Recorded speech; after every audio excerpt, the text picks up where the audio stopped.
Halo semua, dimanapun kalian berada, semoga kalian dalam keadaan sehat selalu. Pada video kali ini kita akan membahas alur film The Italian Job, yaitu sekelompok pencuri profesional yang mencuri emas batangan di Italia. Tanpa berlama-lama, langsung saja kita tonton videonya. Banyak cara untuk bertahan hidup sebuah kelompok, salah satunya dengan merampok. Itulah yang dilakukan oleh Charlie Crooker yang diperankan oleh Mark Wahlberg, Steve yang diperankan oleh Edward Norton, John Bridge yang diperankan oleh Donald Sutherland, Handsome Rob yang diperankan oleh Jason Statham, Gilligan atau Lip Ear yang diperankan oleh Mos Def, dan Lyle yang diperankan oleh Seth Green. Kelompok ini mencuri emas batangan senilai 35 juta dolar dari brankas yang dipegang oleh gangster Italia. Rampokan itu pun berhasil, namun saat emas itu hendak dibawa ke Austria, mereka dihadang oleh anak buah Steve. Ternyata Steve berniat menikmati emas jutaan dolar itu untuk dirinya sendiri. Steve pun kemudian membunuh John yang berusaha menegurnya. Untuk menyelamatkan anggota tim yang lain, Rob mengarahkan kendaraan mereka ke perairan dan memanfaatkan tangki udara sebagai alat bantu pernapasan. Setahun kemudian, Charlie mengetahui kalau Steve muncul kembali dengan identitas baru. Charlie juga meminta bantuan dari Stella yang diperankan oleh Charlize Theron, anak dari John, untuk membantunya. Karena di tim dia yang sekarang tak satu pun yang bisa menangani brankas. Selain itu, Charlie juga membutuhkan orang yang dia percayai. Charlie bersama rekan-rekannya yang lain bermaksud melakukan balas dendam mereka kepada Steve dengan mencuri kembali emas yang dia bawa. Steve diketahui melakukan pencucian emas tersebut melalui perhiasan milik Yevhen untuk membiayai gaya hidup mewahnya di Los Angeles. Steve juga memasang sistem keamanan super ketat, pagar anti-scaling, baja berlapis listrik, serta penjaga bersenjata api dan beberapa anjing untuk menjaga kediaman dan emas yang disimpannya. Setelah memantau kediaman Steve selama beberapa hari, mereka pun memutuskan untuk memotong kabel jaringan dan mengirimkan Stella yang menyamar sebagai tukang kabel ke rumahnya Steve untuk mengetahui letak brankas emasnya.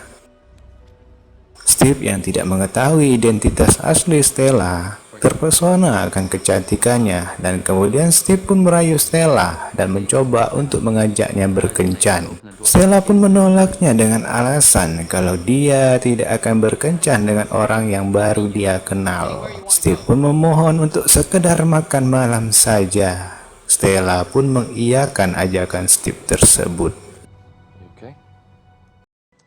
Setelah mendapatkan letak brankasnya, Charlie dan rekan-rekannya berencana mencuri emas tersebut pada malam yang disetujui Stella untuk makan malam bersama Steve. Dengan menggunakan 3 Mini Cooper yang sudah dimodifikasi, mereka bergerak menuju rumah Steve. Akan tetapi, mereka mendapati tetangganya Steve yang sedang mengadakan pesta, dan rencana pencurian itu pun dibatalkan karena terlalu banyak saksi. Stella pun kemudian pergi ke tempat makan malam yang sudah dijanjikan oleh Steve. Di tempat makan malam itu, secara tak sengaja, Stella mengucapkan kalimat yang diucapkan oleh John, ayahnya Stella. Steve pun langsung mengetahui identitas asli Stella yang kemudian memintanya untuk mengatakan dia bekerja dengan siapa. Tim Charlie pun muncul dan mengatakan Stella bersama mereka. Dan sebelum meninggalkan tempat itu, Charlie mendaratkan satu pukulan tepat ke wajahnya Steve. Steve yang ketakutan karena ternyata Charlie dan rekan yang lainnya masih hidup, berencana untuk memindahkan emas yang tersisa menggunakan mobil lapis baja dan pesawat kargo menuju Mexico City. Charlie dan tim yang mengetahui rencana tersebut menggunakan kesempatan itu untuk mencuri emasnya dalam perjalanan menuju bandara. Rencana pencurian pun dijalankan dengan memasang bom di bawah tanah, menyiapkan truk dan membajak komputer dinas perhubungan yang mengatur rambu-rambu lalu lintas. Di hari pengangkutan, mereka terkejut karena ada 3 truk lapis baja yang disewa oleh Steve. Setiap truknya dikawal oleh penjaga menggunakan motor. Lalu Charlie meminta Napster alias Lyle untuk mengecek ketiga mobil tersebut melalui kamera lalu lintas dan melihat manakah di antara mobil tersebut yang berisi muatan emas batangan. Setelah mengetahui truk mana yang membawa emas, Rob dan Lip-Ear yang memantau rumah Steve bergabung dengan Charlie dan Stella. Lalu si Napster memandu truk tersebut ke tempat Charlie dengan mengatur jalan raya melalui laptop miliknya, hingga membuat lalu lintas kacau. Mobil-mobil saling bertabrakan dan menciptakan kemacetan terbesar di Los Angeles. Charlie, Stella, dan Rob yang melihat truk tersebut melewati mereka, kemudian memindahkan mobil yang mereka gunakan melalui jalur kereta bawah tanah. Mereka berpacu dengan kereta yang kemudian kereta itu dihentikan oleh si Napster hanya dengan satu tombol enter.